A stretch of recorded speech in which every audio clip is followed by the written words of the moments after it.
Thank you, Donna. Hello. Hope you're all well. This is PK from Wisetail, and I'm Juniper joining me here in the room as well. Hey, I'm Jennifer. Okay, so we're just going to get right into it. This is the LMS guide for millennials by millennials. We'll talk about how this came to be in just a moment for folks that may be joining us.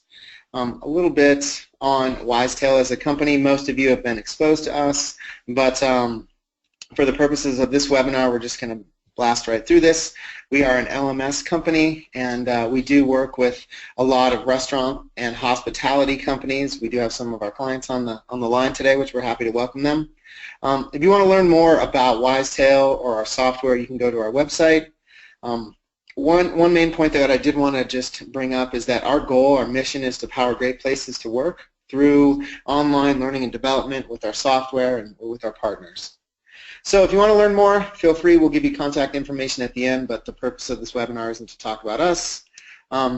We do really want to get into the content. Right out of the gate, I want to let you know this is me. I'm the Director of Marketing at Wisetail, and admittedly, I am a Generation Xer. I'm 39. Actually, 40 as of now. The slide is a little outdated. It's from about a month ago. But I'm squarely in the camp of not being a millennial. And I've been with Wisetail for about 5 years now, and started in sales and then moved over into marketing. I'd like to introduce Juniper. She really is the intelligence, the ideas behind this presentation. She's been with Wisetail over 6 months now, and she is a developer. So she's a coder that helps create our software, provides service to our clients. And most importantly, she is a millennial at 27, and this is her. I've been with Wisetail for about 8 months now, and I'm really excited to talk about how to use the system that I get to build every day. Thank you. So this presentation really came about organically. But before we go any further, we want to do a quick poll, and Donna's going to run this poll. We want to get a feeling for the audience. It looks like we have about 60 folks, or 55 of you on that end. So we just want to see who we're talking to, if you're a millennial or not.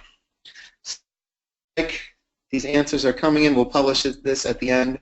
We have some polls spread throughout the presentation today. Give this just a little bit of time. Trickling in.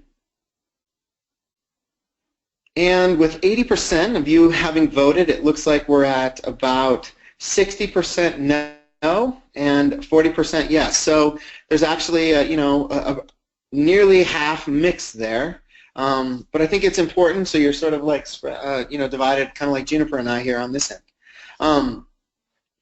So thanks for answering that, and we'll be able to attend to both. I think if you are a millennial, we'd love your feedback on what our thoughts are. If you're not, certainly we know that you're here to learn how to connect more with millennials through your LMS.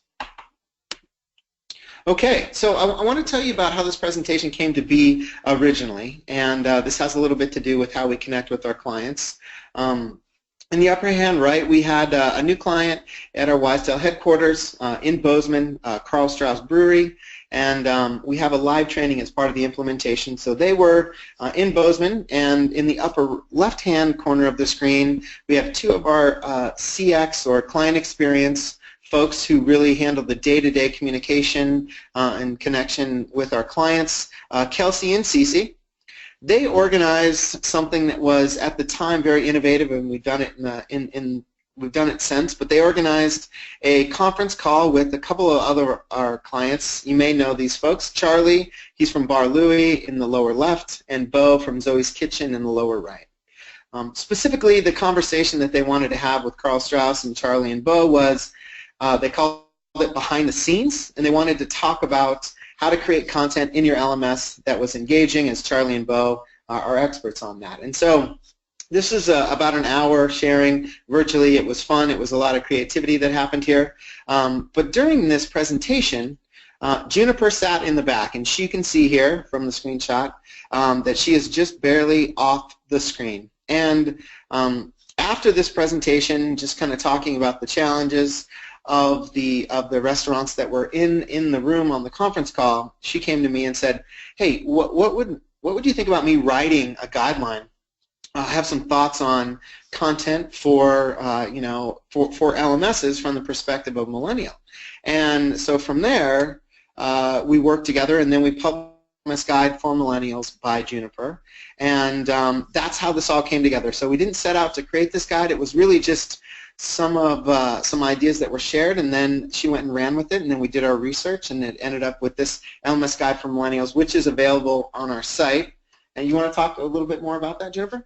Yeah, so listening to Bo and Charlie talk about how they create content and how they interact with a lot of their really young employees was really inspiring to me. They were saying things like, I've seen this work among everyone, and I've also seen it be especially powerful among millennials. And to me, that was cool because it really started me on the thought process of, in some ways, my inspiration was what is the kind of content and the kind of LMS that I would expect that, for instance, my mom wouldn't necessarily have some of those same expectations, even though she would still feel comfortable in that space. So it was really cool to have the freedom, after talking with PK, to dive into that, to think about some of my, just initial gut reactions, and then look into the research behind that. Yeah, and so we were excited, as an organization, certainly, and all of us know this, that the millennials and how to connect with the younger workforce through learning development is a hot topic. It's a buzzword. So we were excited to get that feedback, right from one of our own, and then dive into the research. And I think that depending on where you're at, if you're in that 40% who is a millennial, or that 60% who isn't, who works with them, this is kind of the stereotype that's out there. This is from a Time magazine article that was published on the millennial generation, and sort of the preconceived notion is that they're lazy, entitled, narcissists, etc. But our experience as a company is, as 30 of us now, which over 75% are millennials, we love them, and I think it's the reason that we do has everything to do with why we're even here today. It's because Juniper had an idea and brought some creativity and some drive to actually articulate that, and then we worked together and collaborated. So, this underpins everything that we put out in the guide, is that we feel that millennials are tremendously valuable, and if there's a way to connect with them, there's so much power and creativity to harness through your online learning and development. So that's how this came to be. We wanted to just kind of show you that before we moved on. And then before we really tap into the guide itself, we wanted to get your experience with millennials. This is a poll that Donna can run. We just want to know what your feeling is. How we feel about them. Love them at the top, but let's just see what your experience has been. We know that many of you are, in the trenches, working shoulder to shoulder. But let's just get a feeling. So we have 40% voted, and we're just going to wait for these results to come in.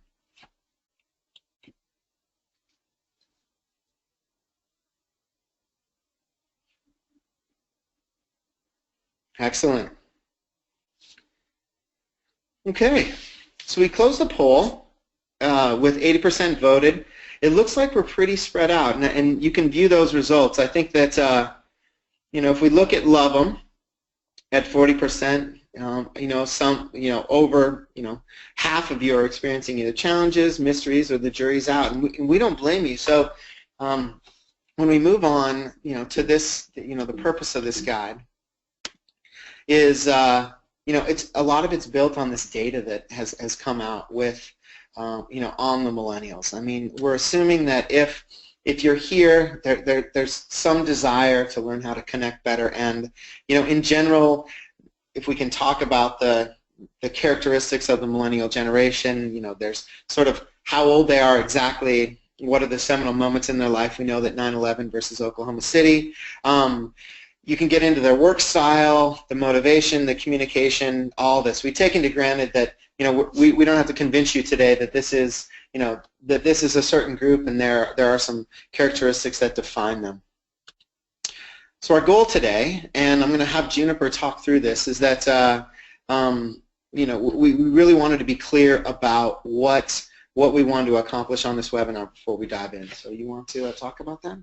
Yeah, so I mean, even when I see things like that Time Magazine article, in some ways it makes me sad, being arbitrarily grouped into a certain segment and having people tell me what I desire and how I feel can be a little weird at times. But you can't deny that millennials and a lot of us grew up in a very specific time period with very specific influences, and a big part of it is the digital influence. And so a big part of this webinar is to make content that appeals to millennials, but we're by no means telling you to change who you are as a company or change the core of a message.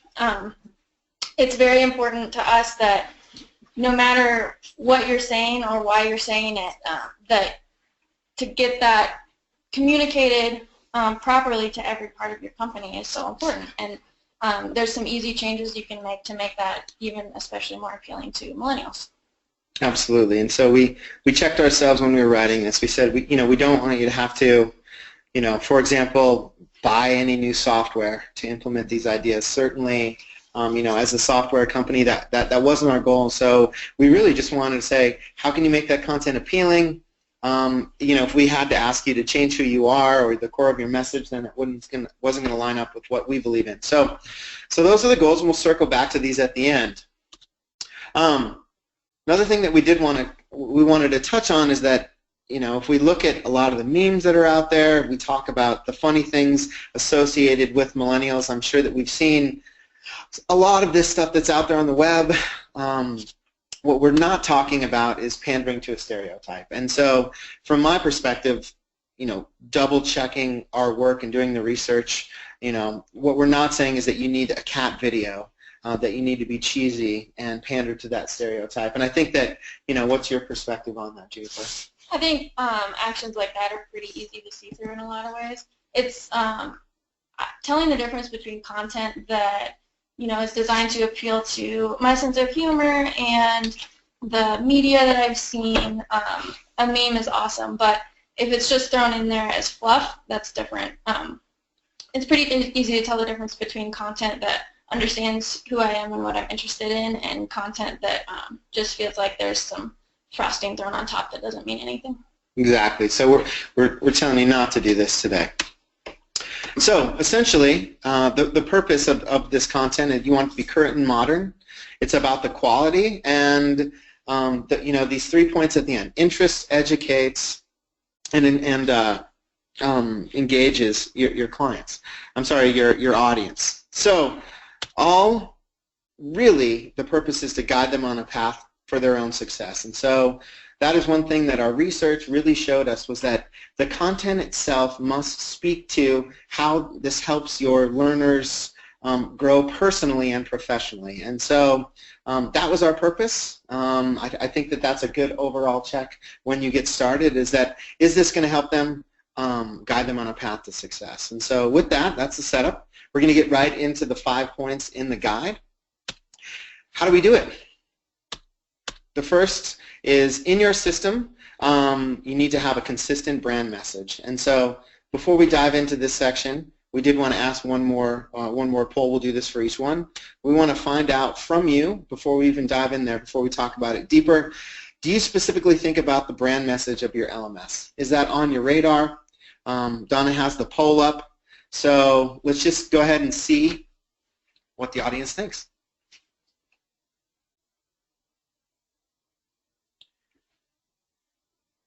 Excellent. So it looks like we have, with 3/4 of the voting in process, you can see that almost 90% of you think about the brand message. So the good news is, and we do see this across our client spectrum, is that our restaurant and our hospitality clients are very much so ahead of the curve. So they are thinking about the brand message of their systems. So we're going to go ahead and move on. And Jennifer, what did you mean when you research by consistent brand message? Can you introduce this? Yeah, a big part of my thought was thinking about the websites that I interact with on a day-to-day basis. Things like, obviously, Facebook, Twitter, all different kinds of sites that I visit regularly that make me want to come back. It has this kind of sense of familiarity and comfort in a way, and I know that if you want employees specifically to visit your LMS regularly, it needs to have that consistent feel and that message across it in the same way that a lot of the sites do that they see all the time. Absolutely. And so we'll just kind of move through this. You know, when we bring up these colors, what does it make you think of? It's a rhetorical question, of course. We're not going to run a poll on it, but you know, these are the colors of Facebook. And I think that, you know, one thing that we're all facing in the learning and development L&D world is that we are communicating for engagement with consumer-facing platforms. So if we look at, you know, these other social media platforms that are just getting so much attention from our audience, our community of learners, these are all scientifically designed. They have scientifically designed levels of brand messaging. And so in one way of looking at that, that's a huge competitive advantage that they have all these resources. On the other side of it, it's just a reality that we have to compete with eyeballs from our learners with these folks. And so, I mean, the reality of the situation is that if you are not delivering that consistent brand message from you know, several years now, from their you know, adult working career, all of the millennials' digital spaces have been carefully crafted and curated with this brand message. So if you don't have a system that is visually engaging, it is incredibly jarring for them. And you know, the research that we did for this guide, it backed this up. But what's your perspective on that? Yeah, I think it's definitely jarring. Just when you think of your employees in essentially for your LMS being like a client and creating a space that makes them feel comfortable and, you know, brings them back day in and day out, the same things you would do to a website, or a social website, or your specific website for your company. In a lot of ways, that's what you'll need to do for your LMS to get your employees to come back day to day. Absolutely.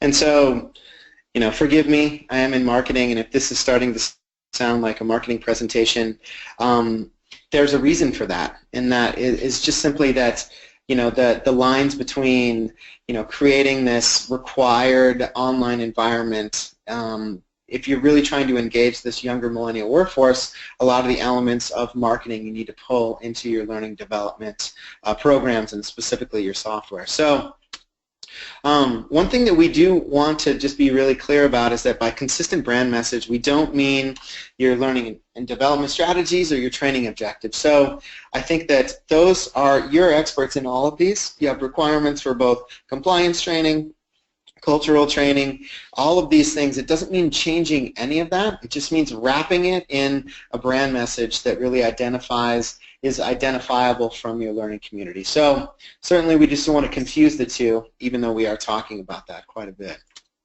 So let's talk about an example of this. This is one of our clients, and we just have pulled up some imagery from their environment.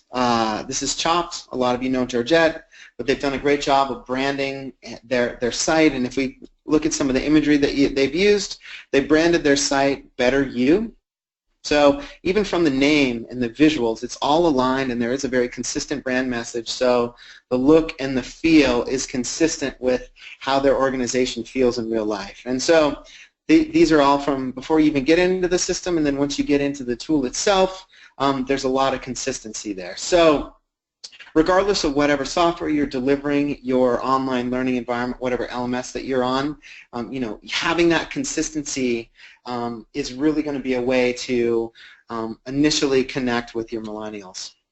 And so if the goal is to get them to visit and interact regularly, you know, having that strong sense of branding and continuity. So it's not just that one section is dialed in, it's that throughout the entire system, it's all aligned, and it just follows that same message, whatever's authentic for you. So we're going to get a little practical and tactical, and I think that we're going to give you two different ways to do this regardless of what software you're using. And the first is develop a style guide. So this is everything from what your images look like, your fonts, your colors. It is the, you know, the look and the feel, and making sure that it's consistent throughout.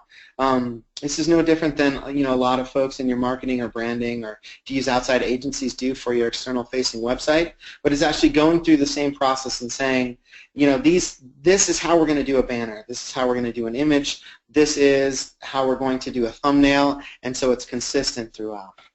Yeah, that's really powerful, and it's those little details that you really notice. I think if you want your employees to have full immersion into what your culture feels like and the look of your restaurant, even when they're doing their training, it's having that immersion into, like Chopped was a great example, like that very focus on natural, organic, just like food in its most raw sense, and their imagery really covers that. And taking that as part of your training and then transferring that into part of your job, it's really easy to continue that message. And if that's consistent with what your company is about, that's super powerful. Yeah, and I think that one thing that we see with our community of clients is that a lot of these things they exist and they align with your external facing marketing, but actually writing it down, that's what the style guide is. And so we do know that from the nearly 70 of you online that you have busy jobs, so this is be something to do in addition, but this just means that writing down what you believe in allows it to be consistent. So we do think it's a worthy endeavor to actually go through and do this. The second piece that we recommend is that there is an actual LMS brand champion, and so this could be the same person who's your system admin, or maybe it's not, but it really is someone who, again, is not double checking and ensuring that you're achieving your learning and development objectives, but making sure that the actual online environment, the LMS environment, is really aligned with all the things that you're talking about. So these are your company mission, brand values, and then it falls through on the style guide. So again, this is something that could be additional, but whether it's a person or a team, who's double checking that the brand of your system is following through on everything that you set out to deliver.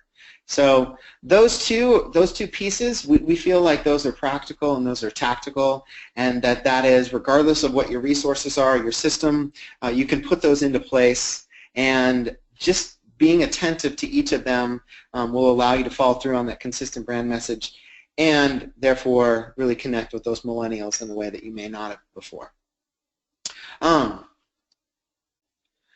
Before we move on, I think that Donna, have any questions come in? Is there anything that we need to chat about before we move on to the second point? Well, interestingly, and so far in our content, there's been a couple of questions on the discussion of Gen X, millennial, and then here come the Zs, or whatever that means. In your research, is there kind of an experiential break or a break year that says here's kind of the start stops where these transitions are relevant? Yeah, what we really saw is that that the millennials theoretically started if you're born in I think it was 79 or into the 80s. And I'll go ahead. Why don't you take that one, Jennifer? Oh yeah, I mean there's so much debate about that in a lot of ways. I think a big defining factor of that is people who came to adulthood around the time of the new millennium, which then also means coming into adulthood around the time that Facebook was invented, around the time 9/11 happened. So there's a lot of big defining things. It is interesting though, last time we talked about this, we had some questions about some international perspectives on millennials, and I do think that that's something really fascinating that we didn't really have a chance to get into. I do think that the sense of what is comfortable digitally to people in many different countries will depend on the development and how different technologies have reached them and when they've reached them. So it might be a little bit different, and that's, I think, is a really fascinating, powerful thing to keep in mind.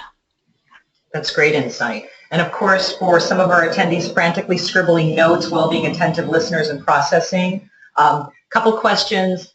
Will this information be available afterwards? And yes, today's webinar is being recorded and will be available on the CHART website, chart.org, under our webinars series, where you can enjoy prior webinars and this one for public use or sharing within your organization within about 7 to 10 days. So I kind of stole that question. I like it, Donna, and we'll be providing the slides as well, and we're available for more specific questions, so excellent. Excellent. Okay, well, let's go ahead and move on. The second point in the guide is entitled Gamify Yourself. And that's Juniper's home language. So before we go in and really talk deeper about what this means, we want to ask all of you, are you using gamification in your L&D programs presently through your LMS? So Don's going to fire up this poll, and we'll just get some feedback to see where this plays into your world right now.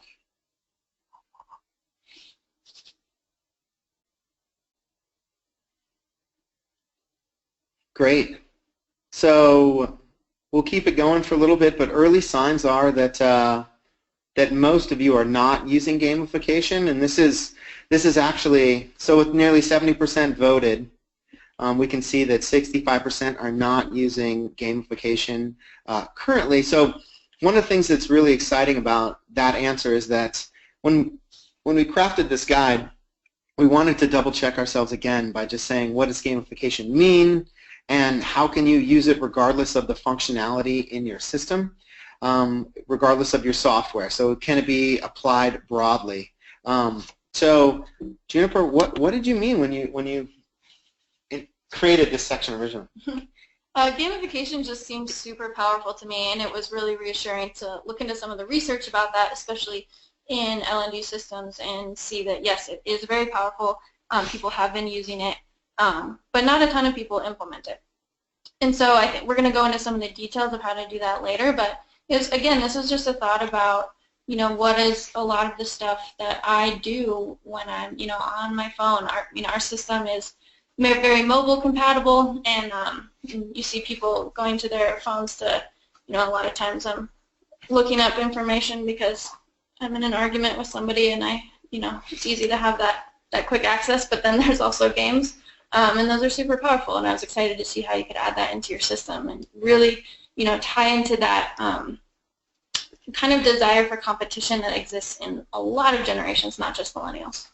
Absolutely. So when we dove a little deeper, we really, we really found that millennials grew up surrounded by all types of games, specifically on the digital world. So that was really part of their their foundational experience, and that the gaming research and learning has just been very broad. And so if we go just a little further into it, we found out through our research that video game developers are truly engagement experts, and they've done a lot of great research, and they've done a lot of testing Q&A, and so all of us in the learning development LMS world is that we can take advantage of what we've learned from them, and we can use that to tap into the millennial psyche. And so, from a Gen Xer and someone who was sort of, reading Juniper's work, and this was a point that I thought was very interesting because, certainly games are for fun, but I think we've all been there personally in a competitive situation. How can we plug that into our LMS world regardless of what the software is? And so I think that that was interesting for me to learn. I'd love to just have you articulate that a little bit more. Yeah, and even more powerful for me was the idea, like PK said, like he's obviously played games. Everyone plays games. The digital focus of games is definitely more generational break, I think. But everybody's getting into it. I'm pretty sure I taught my grandma how to play some games on her phone. But so it's a really cool way to be able to enact something new in your system or think about it in a new way that is going to be really powerful for millennials, but is also going to definitely be applicable to every generation that you're dealing with. And for me, that was a really exciting part of this. I don't want it to be always just specific to millennials. What's really powerful is when you can add new stuff to your system that is going to excite everybody. Absolutely. And so, when you can add that gamification to motivate your employees, when you can bring things like challenge and competition in a context that is social, that's really what we found was a big driver of engagement, was that highly social challenge and competition. And so, I think that we think like this when we design our software, when we work on our product. And so I think it was very interesting to think about this from the content specifically. So if you're in all of your position, I'm building the content, delivering it through a system, can I employ these same these same ideas and philosophies when I'm actually setting up my my content. And so we use this, and we were pretty strict when we talked about, all right, we're going to be talking to folks that aren't working on the product, but they're working on the content. How can they put that into play? And so, before we get into there, go ahead, and this is a slide that we just pulled up, but it's a fun story. Oh yeah, I mean, Mario Kart was one of the things I was thinking about in some ways. My husband and I play that together a lot. We have friends come over and play it. There's obviously like no tangible reward that you're getting when you're playing a game like this, but that sense of community that we have when friends come over, the way you can play the same tracks over and over again and not get bored of it, it was just really powerful to me, and it made me think about how to use games in an LMS. Absolutely. And so again, we're going to get practical and tactical with all of you there. If you just heard a bark, that's my dog Mozart. We have dogs in the office here at Wisetail, so apologies. But you're all trainers, so you've been in a room live. So what we mean by practical, tactical, what can we do? The first is terminology and organization. This is something that Juniper and I worked on this, very closely when we were talking about this guide. But regardless of, what you're doing right now, just with the terminology, if you change and you involve these gamification words as you're setting up these previous courses and modules, if you use language like missions, maps, levels, and it's about achievement, that's something that is very simple. Instead of a orientation course, it can be an orientation mission or join the team mission. And I think that was something interesting to me as a writer and a marketer. Just changing that perspective in terms of the language can actually tap into that millennial gamification piece. Yeah, and then when we talk about video game developers being really experts in engagement, it's kind of cool because you have a whole generation that has been kind of trained in some ways already to see these words and these terms and see stuff that's laid out in this way and immediately be attracted to it. So you might as well take advantage of that. And it's a simple change, and that might be something that you can employ on, not broadly but tactically initially. But that's something that we've done and we've recommended to our clients, and we've seen some of that just changing something to a level, and I'm competing and I'm achieving rather than just completing. It can be a driver. The second is the flow of information. And so I think that a lot of times when we're creating courses in L&D and there's something that we know a learner needs to achieve to do what we need them to do. This could be a compulsory compliance course. Flipping that from the other side and looking at it from the learner's perspective, the flow is just very important, especially if you can find and complete and you can place them on a path where they can complete everything they need for their current position and show them where they need to go next. So if rather than being isolated, if there's a bigger picture, but it truly is a flow, this is borrowing from this game terminology like a quest, or you're making levels, or there's a purpose behind this as an individual. Adding the same pieces into the learning development program, maybe some of you are doing this right now, but what we found through our research is that this is another easy way to just kind of change how you're conceptualizing to really tap into that millennial psyche. Yeah, and as much as I hate hearing words about millennials like entitlement, I really think drive is a huge part of millennials, and having content available to them that you've created in a specific format so that they can see, kind of as if you're in a game, you can see the map you're on now, you can accomplish and fulfill all the requirements needed for that.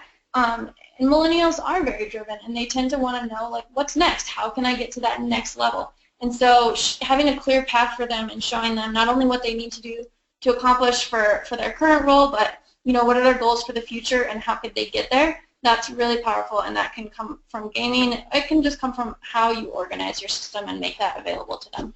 Absolutely. And then what we also found is when we wrapped all this research, and you touched on it earlier, Juniper, is that this doesn't just apply to millennials.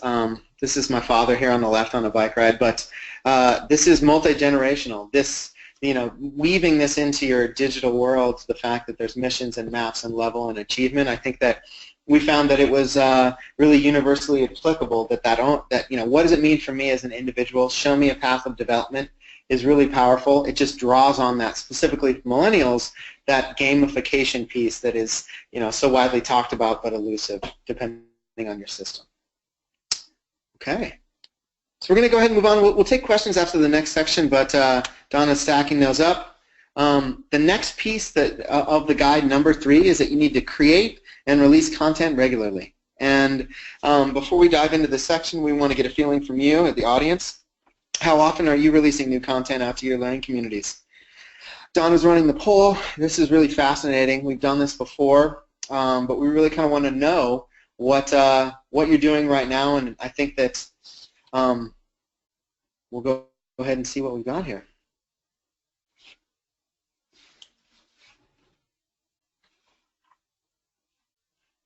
Great.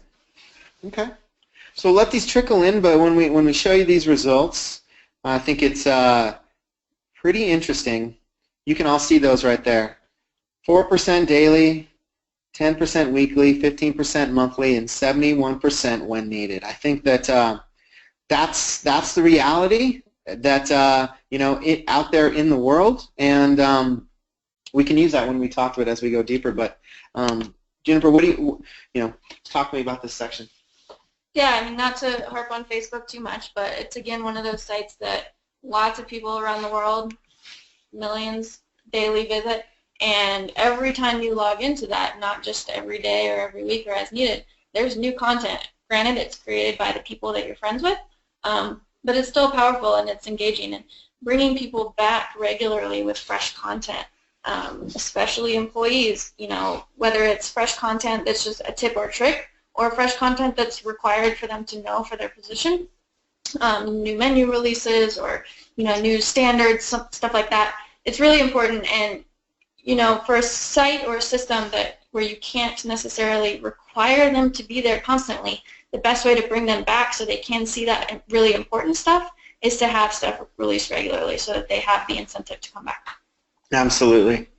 And so when we looked at this a little deeper, and this may be something, point number 3, maybe it's a little bit sobering, and it's something that I'm sure all of you have thought independently, but this is consistent content is the new normal. And again, it's we're all competing for eyes and engagement with these software programs that people do because they want to, but they've set the bar. So this really is something to connect that millennial generation. It needs to be consistent, is the new normal. So, the truth about millennials, they do have a minuscule attention span. This is all the research points to that it is very short, and they have a high standard for what's fresh. And so whether you want to hear this or not, really the new standard is every time they visit. So whether they are looking at their Instagram or whatever they're using outside of your LMS, that's the standard out there. And so we don't want to be the bearers of bad news, but this is just actually what millennials expect. And especially if you have a highly branded system and you're doing all the other things, the next component of that is how consistently are you putting content out into the world. And so if we get practical and tactical here again, we say, okay, you're not going to carve out more time to produce this content. How are some ways that you can get it more consistent?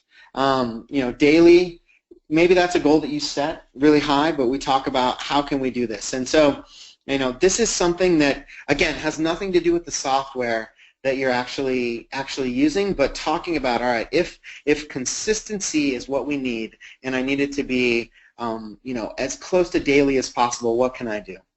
The first is just having a content calendar. So instead of actually, releasing your content based on what maybe your objectives are or when you have them done, if you actually put it on the calendar itself and say, to keep that engagement high, to connect with that younger workforce, I'm going to have the calendar go ahead and dictate when my due dates are rather than what I have, the time that I have, or I'm going to set it in another way. We also believe in stockpiling content. So, I think getting into the creative juices, something that we've seen is that, as we research, this is a method that you can, if you can build up a stockpile and then put it on a frequency, to your calendar, that's a way to, get that flowing out there. Admittedly, these aren't sexy answers, the first two. Those are just things that if you think about it, that'll help you get there down the road. The next is, this is something that we've actually seen through our research. We've borrowed from some of our really dynamite clients than we do ourselves. It's also one of the tenets of marketing and marketing automation currently, is that if you can create a series where your audience knows the format already and it's coming out in a consistent basis, this is one really great way not to have to reinvent how you do something, but just provide new content. And so some series that you can create and put out there, again, it's not based off of anything that you need to train on or compliance. It's based on the series, the brand of the series itself. And then the last piece is that we know in learning development the resources can be tight, and that we can't help you create more time for each of you, but drawing on resources outside of learning development, whether it is your folks in your leadership team, if those are some great opportunities to pull content experts and put it in a series and then release that in a way that is consistent. You want to add to that?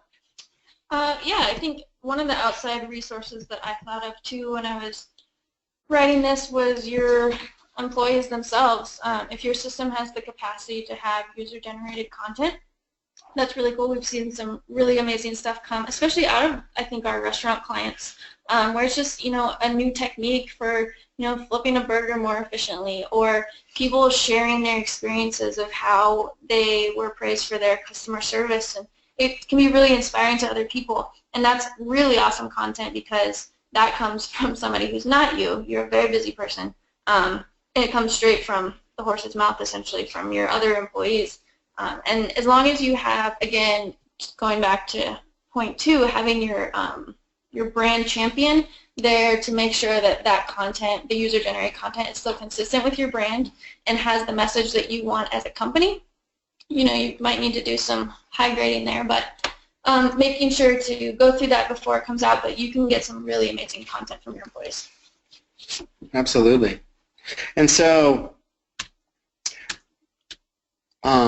these are 2 points that I realized through the research, is that providing this consistent content has an emotional impact on your learning community from millennials. The first is that it provides them comfort, and the second, it gives them power over their circumstance. And that was interesting for me to read, and that must be something you can identify with. Yeah, it was almost interesting for me to even acknowledge that those were things that I felt when I was looking at consistent content. It can be really cool to see, as our company specifically, we do a weekly email on Wednesdays. It goes out to all of our clients, but also goes internally. And to me, that's a barometer of, how the company is doing, what kind of message are we sending out, what stuff are we excited about. And it's really comforting for me to see that the company that I'm in is still, or continues to be, excited about stuff, coming up with new ideas, and really being, breaking the mold in our field. And so for me, that makes me comfortable in my job and really excited, and gives me a sense of power over, there's a lot of stuff in your life that varies a lot and can toss you around, but having consistent content in a site is oddly comforting. Yeah, and that's just something for you to think about, just the uncertainty of when something's coming out versus having that consistency can have an emotional impact. So the next point that we have, and Donna, unless there's any burning questions, we may just power through this and save them all to the end, and we want to be respectful of everyone's time. We have 2 more points to cover. So the next point that we want to talk about is connecting with humor. And real quick, we want to see if you use humor in your content.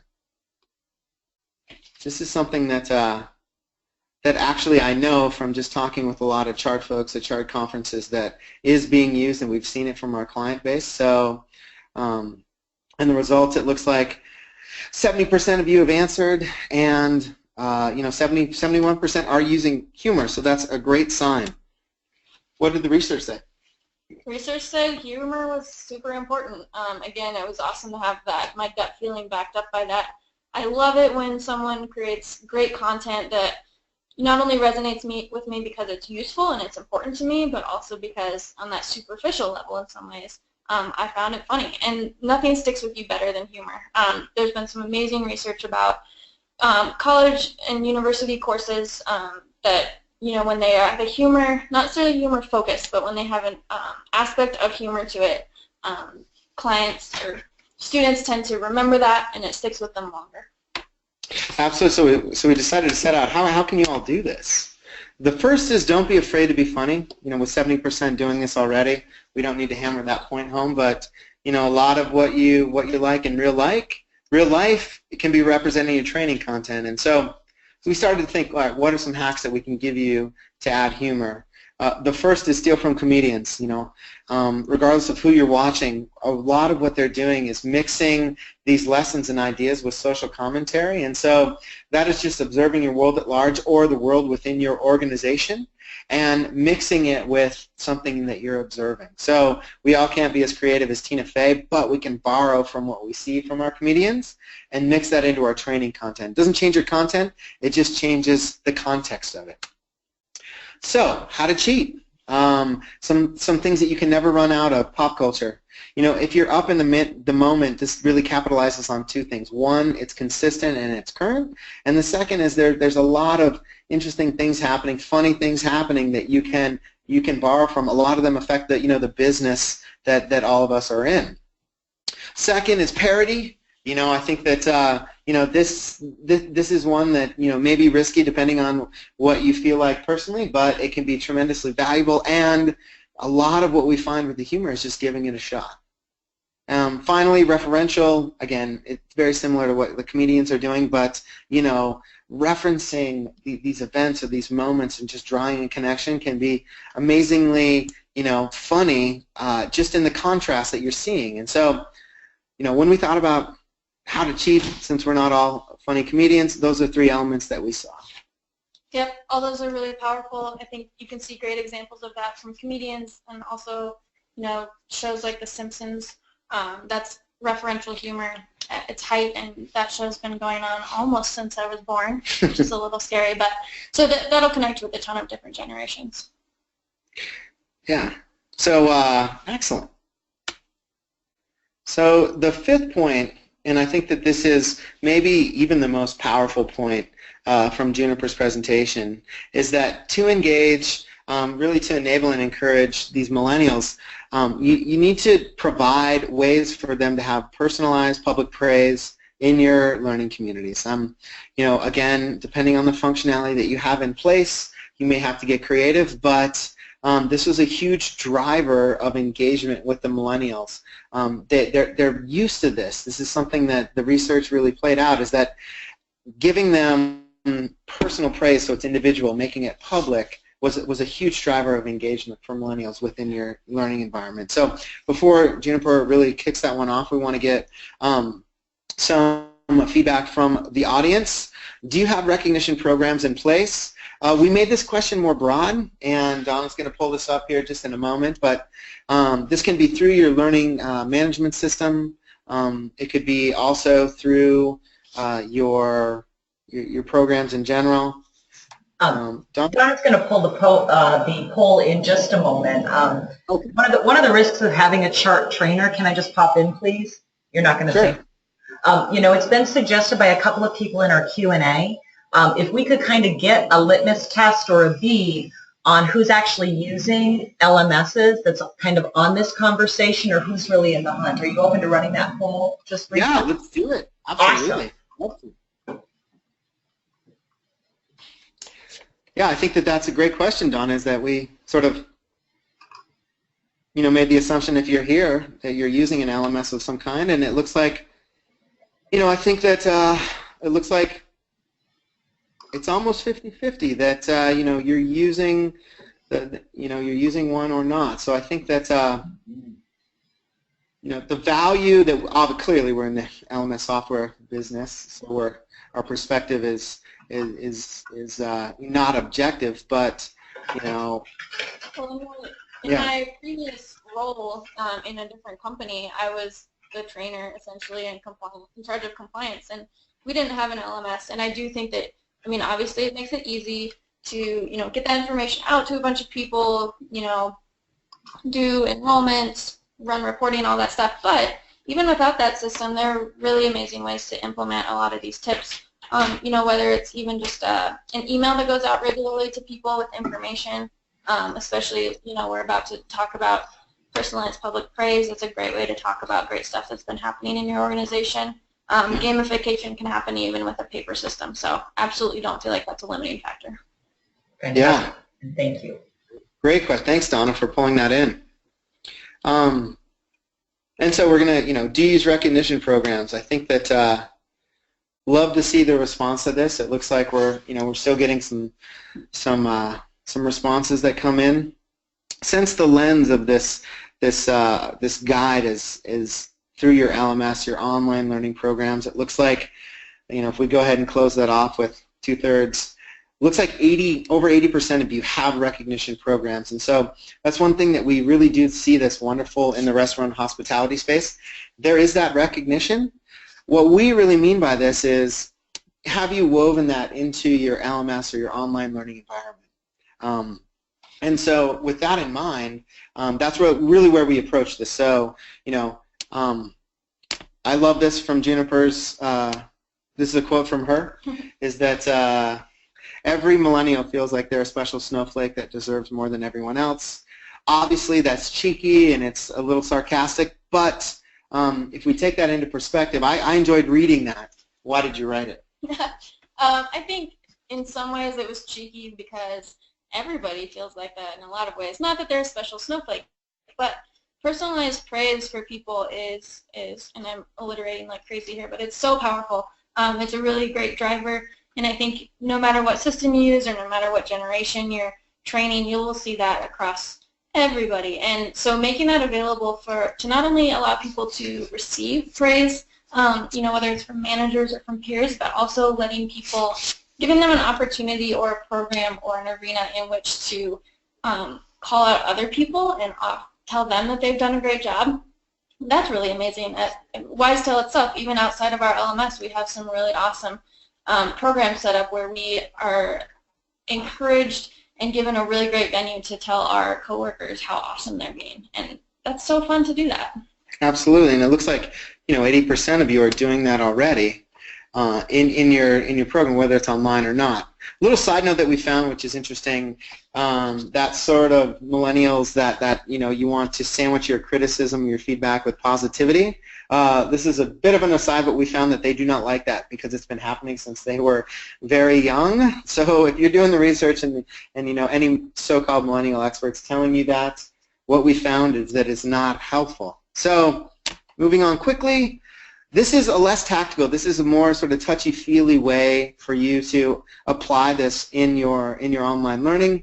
What we mean by the top one is that what you want to make online, you want it to feel like real life. So if you do have recognitions, you know, in your day-to-day, and this could be something where, you know, you have just a card that's you know, say, you know, here's an appetizer that employees can give out to one another. Thanks for covering my shift. Make those represented in your online environments if you can.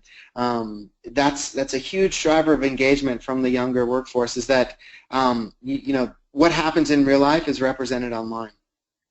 And then the last two, really, you want this recognition to flow, this personalized public recognition to flow from the top down. And then also, if you can enable this to happen among peers. I mean, I think that that's one thing that the research really proved out, was that peer-to-peer recognition is nearly as important or more important than the top-down recognition for the millennials. Can you really provide them a framework to recognize job well done regardless of who you are, and then make it public?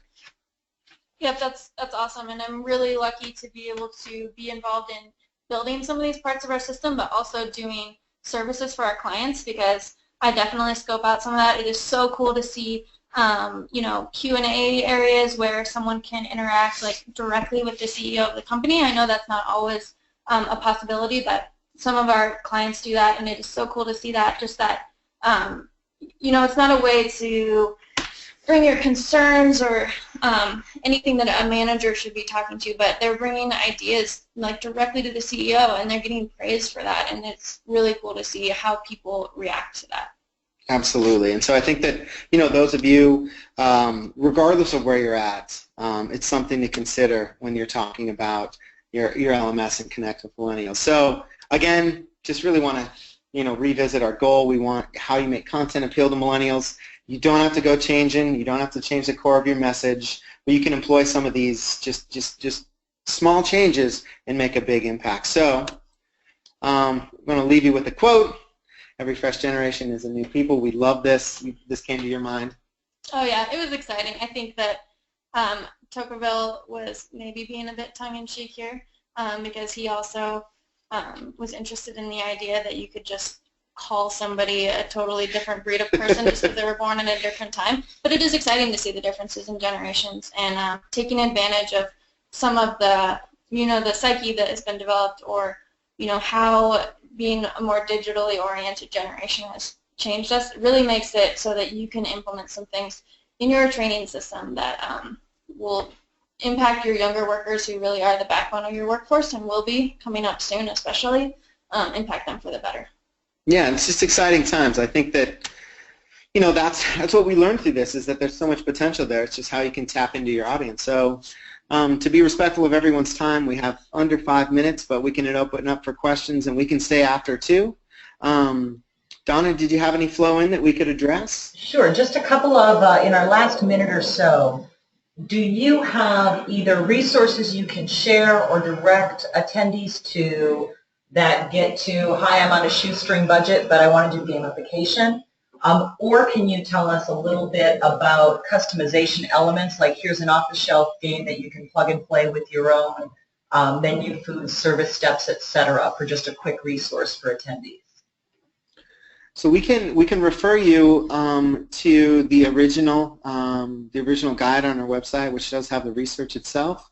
But again, some of those like free things that you can do by just changing the vernacular of an orientation course and making it an orientation mission, and then having them, instead of complete chapter 1 through 5, move up from level 1 to 5, and then at the end there's a there's something to achieve there. That's something that's just a language change to add gamification. So even if you're not achieving any new points or levels, there's no technology there. That's a language piece. Something else we've seen, which adds a little more Quizlets, it's something where you can embed, and that's quick, and that tests some knowledge. You can set levels, but if they wanted to send us a note specifically, we're going to follow up with that, or we can also go ahead and send a link to the presentation on our site which shows the research. That would be outstanding.